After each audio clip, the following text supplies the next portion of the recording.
It's time for today's travel and cruise industry news. With the latest from travel and cruises around the world, here's your host, Chillie Falls.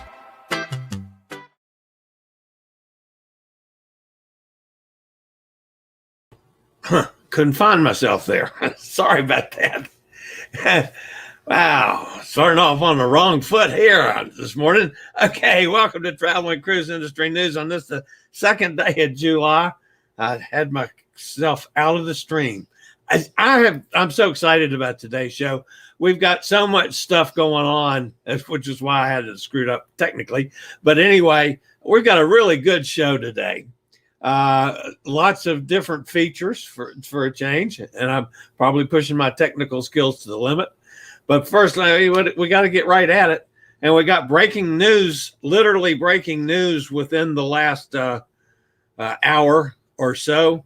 And that is Hurricane Elsa becomes the first Atlantic hurricane of the 2021 season.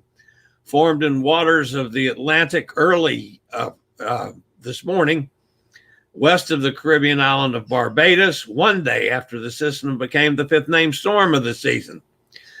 So here's the deal on Elsa, as you'll see later on in the show today. Currently, it's moving rather rapidly, 28 miles an hour.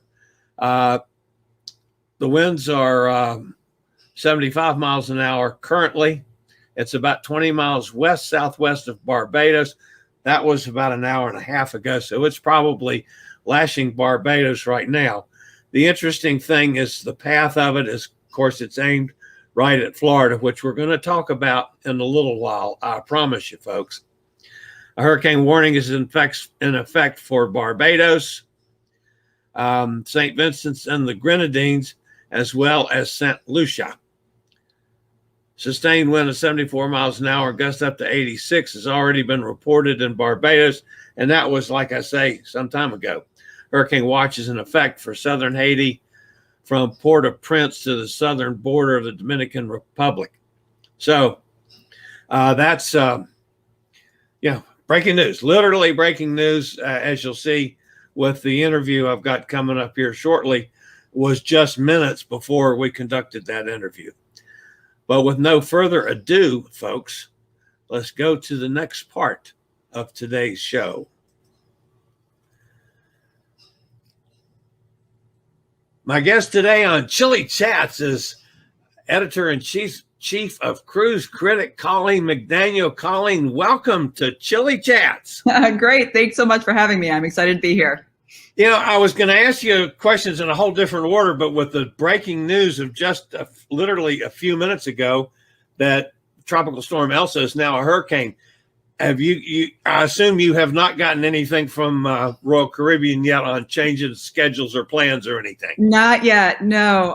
Like you said, definitely breaking news. Obviously, we've personally been keeping an eye on it, and it does look like it would come toward the end of our sailing. So I'm hopeful that it's not going to have an effect on there. But I definitely know that cruise lines are well attuned to hurricanes and tropical storms and the like. So I know they're monitoring it and have plans A through Z. Yeah. All right. In the past couple weeks, you went from Colorado to St. Martin. Yes. And you got on a boat and you sailed Correct. On the Millennium. Then you got off the boat and you got another airplane and you flew to Athens, Greece. Yes. And you got on another boat over there, Celebrity Apex, and you sailed again. And then you got back on an airplane and flew back to Colorado, and you're there for about 15 minutes and fly to Miami to get on Freedom of the Seas today. Do you rack up frequent flyer miles like that all the time? Well, I admit that I do travel quite a bit. This has been a fairly extraordinary period, though, for sure. I went from probably traveling about once every 6 weeks to this will be my third cruise in about a month. So it is not a bad job. It's not a bad way to spend time, although I truly don't know what time zone I'm in right now. I can understand that one. All right. The entire world had Celebrity and Royal Caribbean under a microscope for obvious reasons. those of us that have cruised forever don't like those reasons, but still, I can understand the world putting us under a microscope. In your opinion, did Celebrity, and by extension, Royal Caribbean, get it right? Well, from what I've seen, it really does look like the work they've put in over the past 15 months has been in the right areas. I'll tell you, I was on Celebrity Millennium on that very first sailing.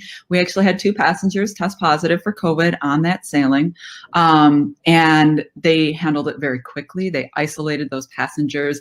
They isolated passengers that had direct contact with them. But for the most part, the rest of the cruise went on as planned. And, these passengers, they were asymptomatic. They were only tested because it was a requirement to return to the United States. So it was found during routine testing, and it was handled really well. Nobody else got sick on board, and it played out exactly the way they wanted it to.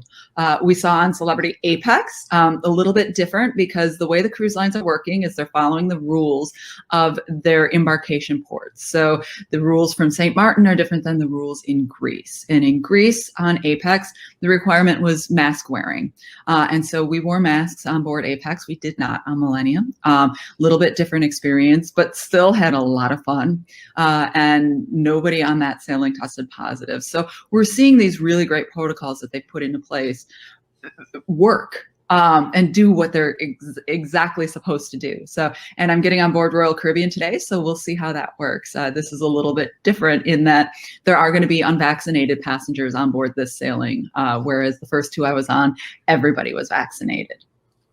By the way, Coleen, my guest today is Coleen McDaniel, Editor-In-Chief of Cruise Critic. Janine Williamson told me that I better tell you hello for her, or she's going to come after me. I don't want Janine to come after me. So she's not at all. Look, early Janine this morning.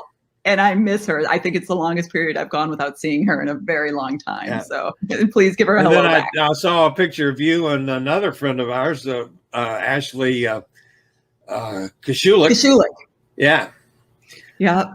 Yeah, so I'm going to see her again on this sailing too. This will be the 3rd time I've seen her in a month. It's great. Oh, that's terrific. Tell us a little more about the Apex. As a matter of fact, I interviewed Ashley about the Millennium, but I haven't heard anything yet about the Apex. So give us a little rundown on the Apex. So Celebrity Apex is the newest ship in the Celebrity fleet, and it is gorgeous. If you are familiar with Edge, it's a pretty near twin to Edge with some refinements. It has a new bar called Craft Social. If you're a craft beer fan, like I am, it's a great place to spend some time and drink some craft beers. But overall, it's gorgeous. The art on board is stunning. This is something Celebrity does very, very well. The pool or resort deck area is fantastic. It's great doing with fewer passengers because they're not sailing at capacity. So you don't have to worry about getting a lounge chair or shade or whatever it is you're looking for.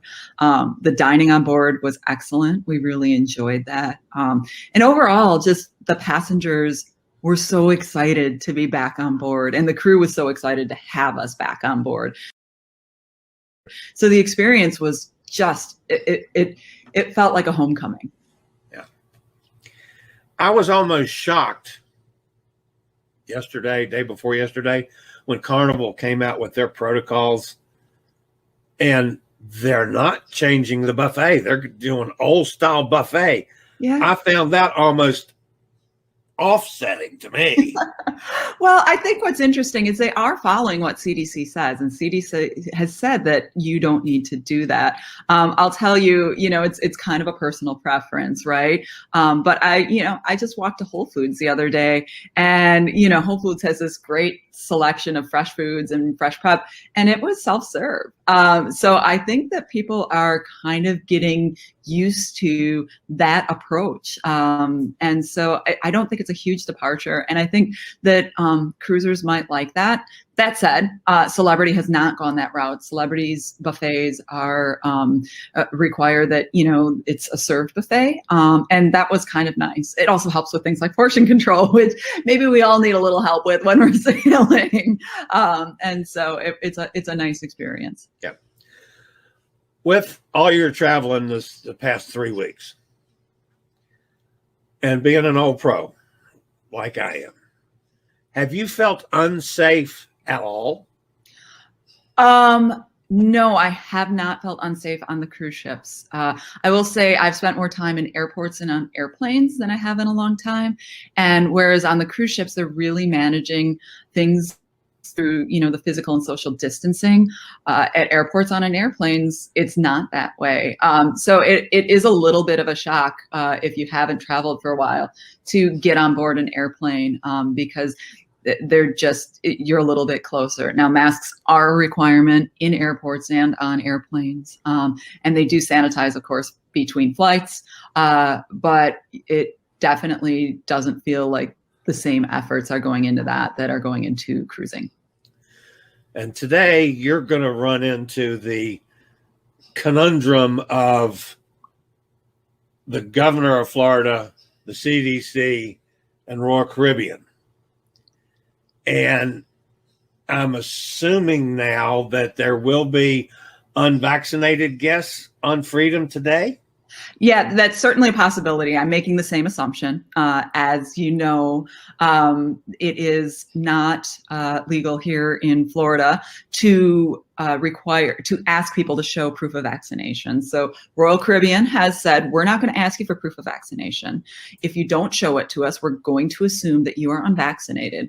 And if you are unvaccinated, you're going to have a different experience that's going to cost you more than a vaccinated passenger will. So it is up to passengers whether they want to voluntarily show that they are vaccinated. And I'm going to show my vaccination card because I want to be able to experience everything. And I don't want to pay for the tests, and I don't want to have an experience that feels a little bit lesser. First thing I did was put it on my phone. So I have proof of it with me because I don't go any place without my phone. So I need to show it. Here it is, folks. We've seen people put it on their T-shirts. They put their vaccination cards on a T-shirt. Yeah. I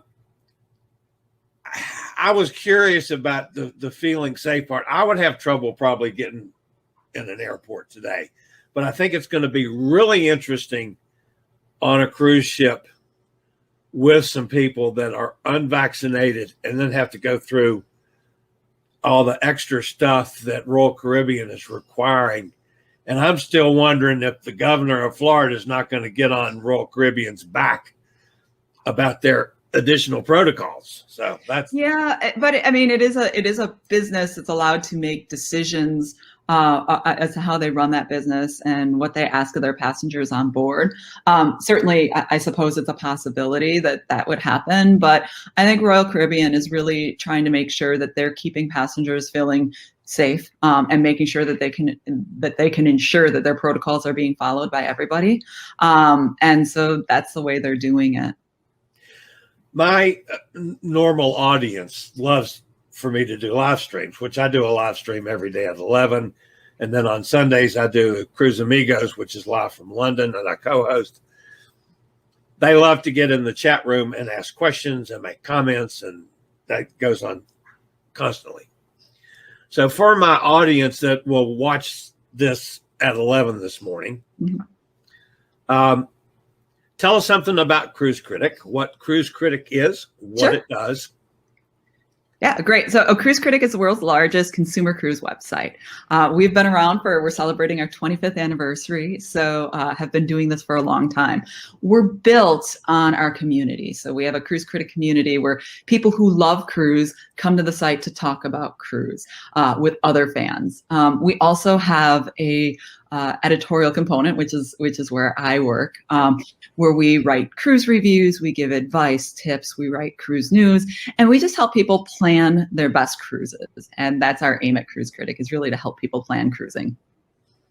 You're not actually a travel agent, though, as far as No. booking people. No. Okay. Cruise Critic does not sell cruises, although certainly if you come to our site, we have partner agents where you could book a cruise through Cruise Critic, but we are not a booking company. Yeah. I keep looking for somebody like Cruise Critic that has that massive appeal that you guys have. And I've dealt with you guys for, God, 15 years at least. But I'm looking for a company like yours that books cruises and says, hey, we need travel people just to go host some people on a cruise. You want to go host this group for me? Sure, I'll be right there. Wouldn't that be great? Yeah. Well, listen, Coleen, I certainly do appreciate you being with me today on Chillie Chats. Hopefully we can do this again. Maybe do a live stream sometime. That would be great. I would love to. Have a fabulous cruise, and we'll talk to you soon. Sounds good. Thanks, Chillie. Thanks, Coleen. That was Coleen McDaniel, the editor-in-chief over at Cruise Critic, and that was just a terrific interview. Great lady. Here's the problem with the hurricane now that we're talking about it. As you can see by this, you're talking about Monday, this sucker being over Cuba, which means that the northern bands are going to be definitely hitting South Florida. So the cruise ship is currently scheduled to go back into South Florida Monday morning, and then scheduled to sail on the 4-day. There's the Freedom does a 3-day itinerary, which is what Coleen is getting on today. And then it's followed by a 4-day itinerary, which is the same itinerary, only they got a day at sea. And it goes to Nassau and Coco Key. But anyway, it's supposed to sail Monday afternoon. Well, this thing is supposed to be clearly over. I mean, the center of the cone is over South Florida on Tuesday morning. So Monday afternoon could be dicey along in there. And Coleen is supposed to fly out of Miami Monday afternoon. I feel I only had to, all my years of cruising, I had to go through that one time. And that was the hurricane that hit New Orleans, 10 days or so before Katrina hit.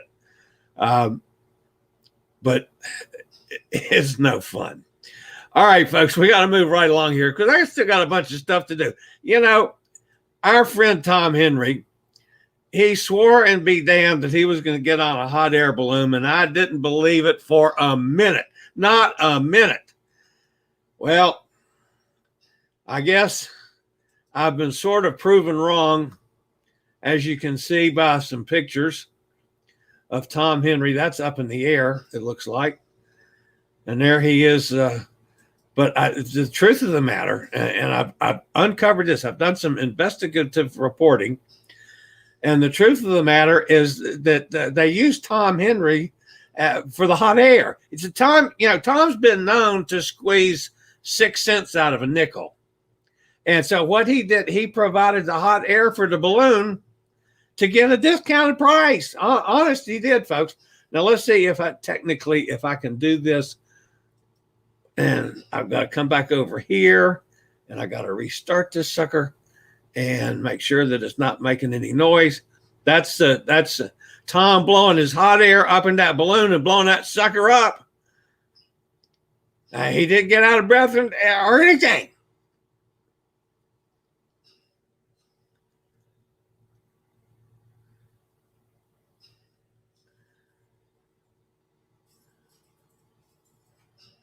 Okay, now that's the balloon part. Now, let's see what else. I'm not sure if I add the stream here. That's back to that. Okay, now I'm going to go over here, and let's try doing it this way this time. I'm sharing that. As you can tell, folks, I'm not real good at the sharing business here. I want to go. Oh, it's not going to let me do that. So I got to go back here, and I'll add another one. I got to take the sound off, or you'll get blasted out with the sound. That's looking up in the balloon as it's going up. Now let me scroll ahead on this and see if we don't get to changing. There he is going up in the air, looking back down at the chase vehicle. And I'm going to scroll ahead again and see what that looks like.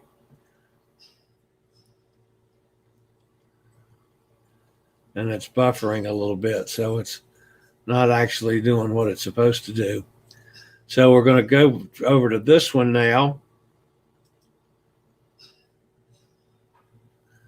And I'll take that sound off, and I'll come back over here, make sure that hopefully you can hear me. It looks like you can, at least. Okay. Now, the thing that Tom wanted to point out, see the resort over there in the background past that golf course? If Cindy had gotten out of bed this morning and gotten out on the balcony, which is on the back side of that, she could have looked up and waved at Tom. He was waving frantically, trying to wake Cindy up, but she slept through it, apparently. Anyway. So that's Tom Henry, our friend Tom Henry. God love him, on a hot air balloon this morning up there in wherever Wisconsin, Minnesota, North Dakota, I don't know, some foreign country up there in the Northlands. No, he's in Wisconsin. So Tom does things that I only dream of doing. He actually does them. So I appreciate Tom sharing that with us today. All right. Shebang. Everybody heard about Shebang? I tell you what, Carnival Mardi Gras is introducing a new Mexican Chinese specialty restaurant. It's open for breakfast, lunch, and dinner. It has things like, egg drop soup, chicken spring rolls. I mean, that sounds good. Mandarin honey crunch salad, sweet and sour shrimp, kung pao chicken. You can have some duck. But then it also has super loaded tacos and queso fundito and quesadillas and carnitas and camarones and the thing, and I want to be perfectly, and it then has lobster tail and surf and turf too. But the thing I'm going to tell you about, folks, that I love Chinese food and I love Mexican food. I'm wondering about both in the same restaurant, if nothing else, because of the smells of the two. I mean, I'm not saying anything negative. I love the smell of Chinese food. I love the smell of Mexican food. But you start mixing it together, I'm afraid that that's going to come up with maybe an unpleasant concoction. I'm not entirely sure I'm going to be in favor of that. I'd rather see them cut that sucker in half and make half of it Mexican and half of it. I don't know. I just don't see it together, but that's me. I mean, I'll try it the first time I'm on the Mardi Gras, or if any of the progenies on down the line have the same thing, I will certainly try it. And I'm sure we'll get some reports back from the Mardi Gras about this. I mean, clearly that's going to be something I'm going to ask. All right. Princess Cruise Lines. Things have been so busy lately. I haven't talked much about Princess Cruise Lines, of course, they're going to be sailing in Alaska. But fresh Alaska seafood is what you're going to find on Princess Alaska Cruises for 2021. Princess Cruise guests sailing in the upcoming 2021 Alaska season will be thoroughly immersed with authentic Alaska-themed activities offered throughout the cruise and their North to Alaska culinary expertise. Guests savor a destination-themed dinner in the main dining room, a unique Alaska seafood menu in the specialty restaurants during their cruise, including fresh salmon, king crab, and halibut. Foodie favorites included seafood chowder from the Bonanza Bar and Grill in Skagway and fish tacos from the Alaska Fish House in Ketchikan are offered on the top deck of the grill on Majestic Princess, along with other selections in Juneau. That's pretty cool. So if you're on Princess this summer, on a Majestic Princess, man, you're going to eat really, really well. I'm telling you.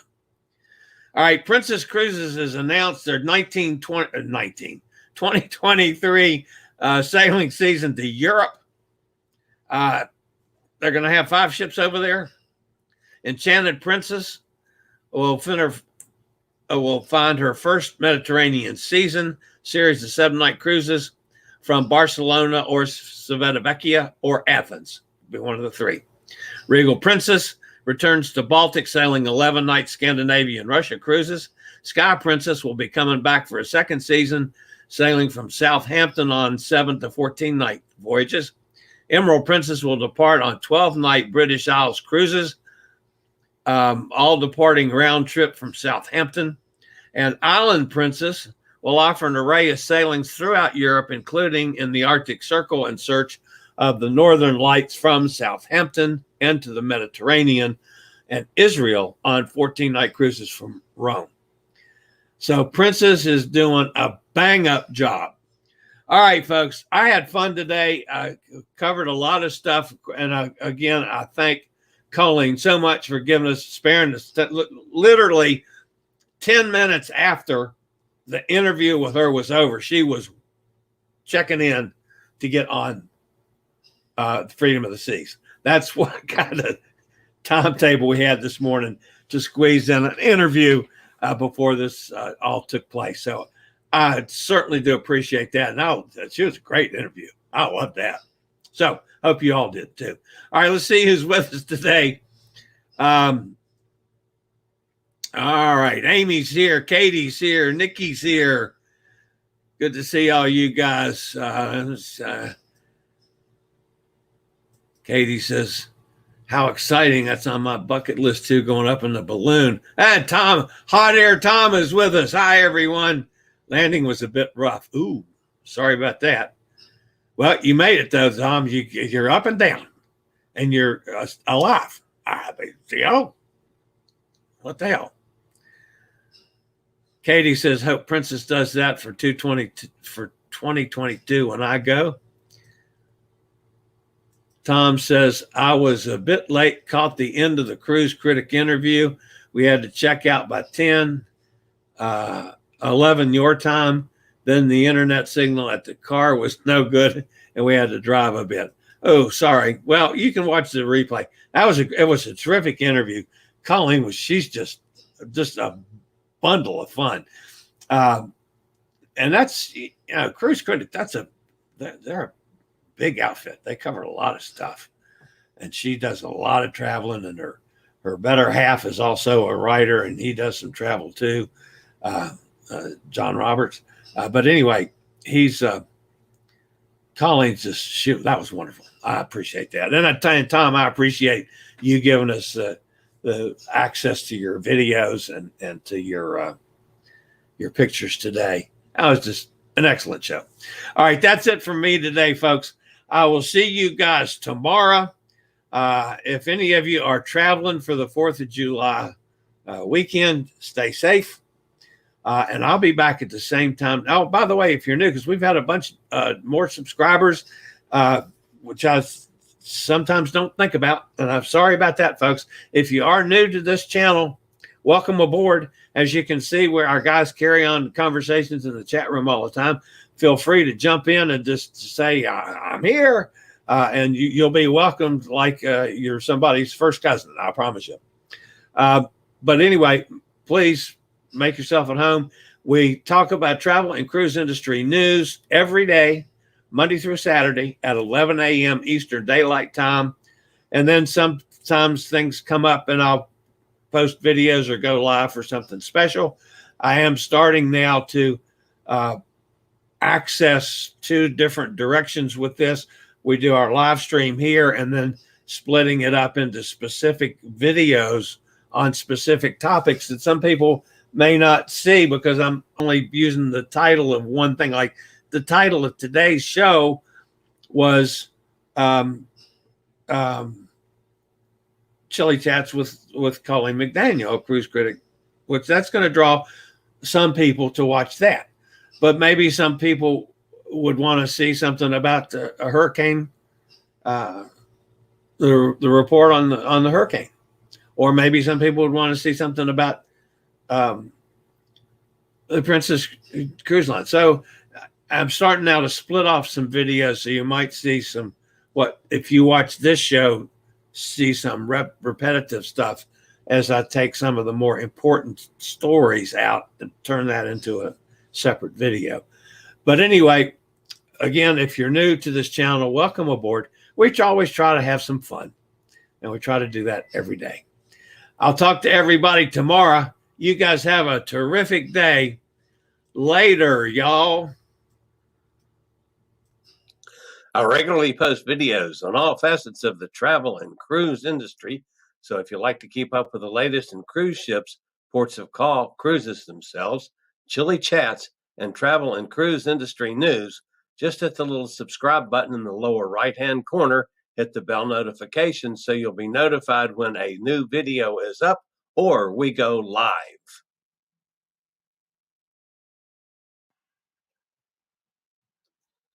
This video was produced by Chillie's Cruises.